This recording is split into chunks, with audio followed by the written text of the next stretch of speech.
2 Kings chapter 9, verse 25. Jehu said to the Bidkar, his officer, threw him into the field of Naboth Zezor. Do you remember when you and I were riding alone behind his father Ahab? The Lord pronounced this message against him. I solemnly swear that I will reply him here on Naboth's property, says the Lord. For the murder of the Naboth and his sons that I saw yesterday, so threw him out of Naboth's field, just as the Lord said. When King Nahazar of the Judah saw what was happening, he fled along the road to the Beth Hagan. Jehu rode after him, shouting, "Shoot him too!" So they shot Ahaz in his chariot at the ascent of the Gur near the Ibrim. He was able to go on as far as the Megiddo, but he died there. His officer took him by chariot to Jerusalem, where they buried him with his ancestor in the city of David.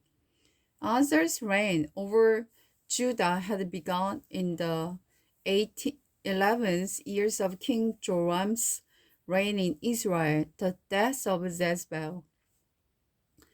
When Jezebel, the queen mother, heard that the Jehu had come to the Jezebel, she painted her eyelid and fixed her hair and sat at a window.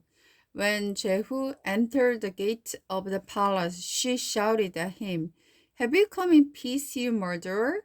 You are just as the Jimli who murdered his master." Jehu looked up and saw her at the window and shouted, "Who is on my side?" And two or three onlooked looked out at him.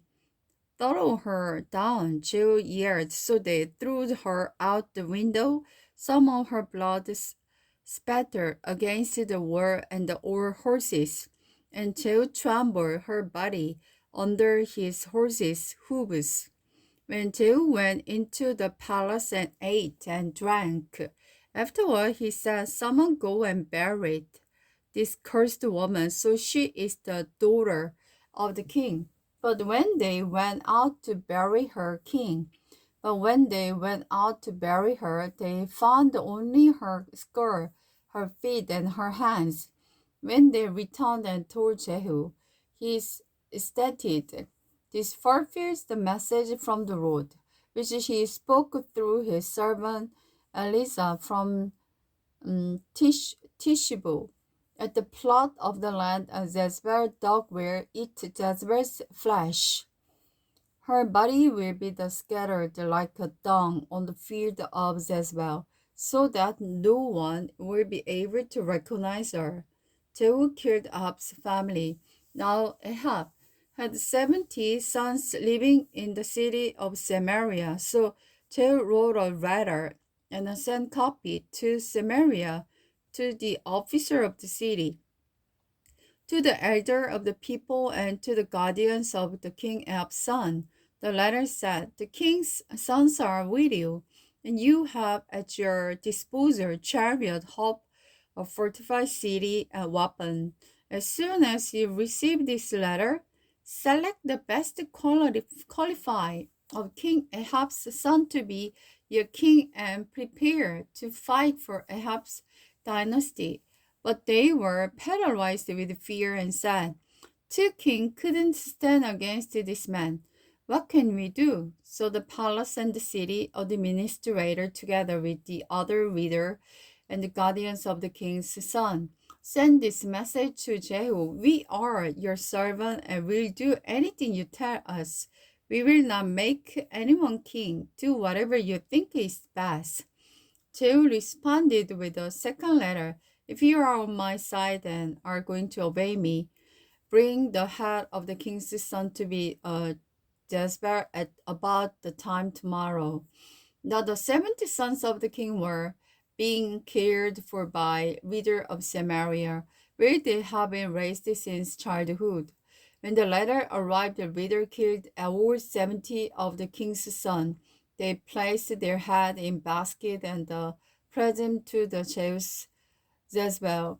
A messenger went to Jehu and said, "They have brought the head of the king's son."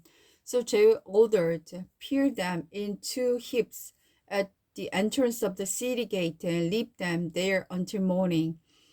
In the morning, he went out and spoke to the crowd and had gathered around them. "You aren't to blame," he told them. "I'm the one who conspired against my master and killed him. But who killed all this? You can be sure that the message of the Lord that was spoken concerning Ahab's family will not fail. The Lord declared through his servant Elijah that this would happen." Then Jehu killed all of Ahab's relatives living in Jezreel and all his important officers, personal friends, and priest. So Ahab